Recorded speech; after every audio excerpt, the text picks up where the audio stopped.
ప్రత్యేక విధానం తీసుకురావాలనేది ప్రభుత్వ ఉద్దేశమని సీఎం రేవంత్ రెడ్డి అన్నారు. ప్రతి స్థాయిలో విద్యారంగం రోజురోజుకు క్షీణించిపోతోందని ఆవేదన వ్యక్తం చేశారు.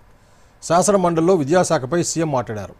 2021లో 3-5 తరగతుల విద్యార్థులపై నేషనల్ అచీవ్మెంట్ సర్వే జరిగిందని తెలిపారు. ఈ సర్వే ప్రకారం 75% మంది విద్యార్థులు కనీస సామర్థ్యాలు చూపట్లేదని వివరించారు. తెలంగాణ ర్యాంకు చివరి నుంచి 5వ స్థానంలో ఉందని తెలిపారు. దేశంలోని మిగతా రాష్ట్రాలతో పోలిస్తే తెలంగాణ అధమ స్థానంలో ఉందన్నారు. కాంగ్రెస్ ప్రభుత్వం వచ్చిన తర్వాత 11,000కు పైగా టీచర్ల నియామకం చేపట్టామని తెలిపారు.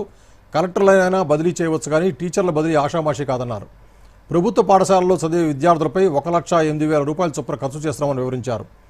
బడ్జెట్లో విద్యకు ప్రాధాన్యం ఇస్తూ 23,108 కోట్లు కేటాయించామన్నారు. విద్యారంగానికి భారీగా నిధులు కేటాయించినా ప్రమాణాలు పడిపోతున్నాయి. ఇందుకు ప్రభుత్వమే కాదు సమాజం బాధ్యత తీసుకోవాలన్నారు సీఎం రేవంత్ రెడ్డి. విద్యారంగం బలోపేతానికి సూచనల కోసం విద్యా కమిషన్ ఏర్పాటు చేశామన్నారు.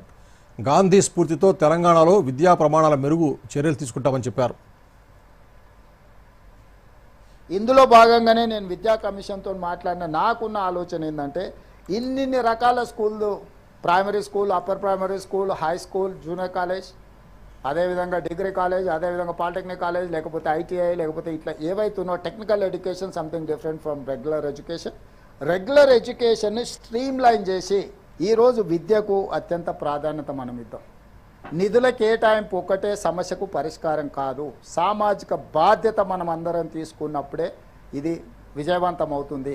నేను ఆల్ ఐఏఎస్ ఐపీఎస్ ఆఫీసర్లకు ఒక సర్క్యులర్ పాస్ చేసిన. నెలకు ఒక్కసారి అయినా స్కూళ్ళల్లో వెళ్ళి ఒక రోజంతా ఉండి నైట్ హాల్ట్ అక్కడ పడుకొని ఆ పిల్లలతోని మీరు కలిసి ఉండండి.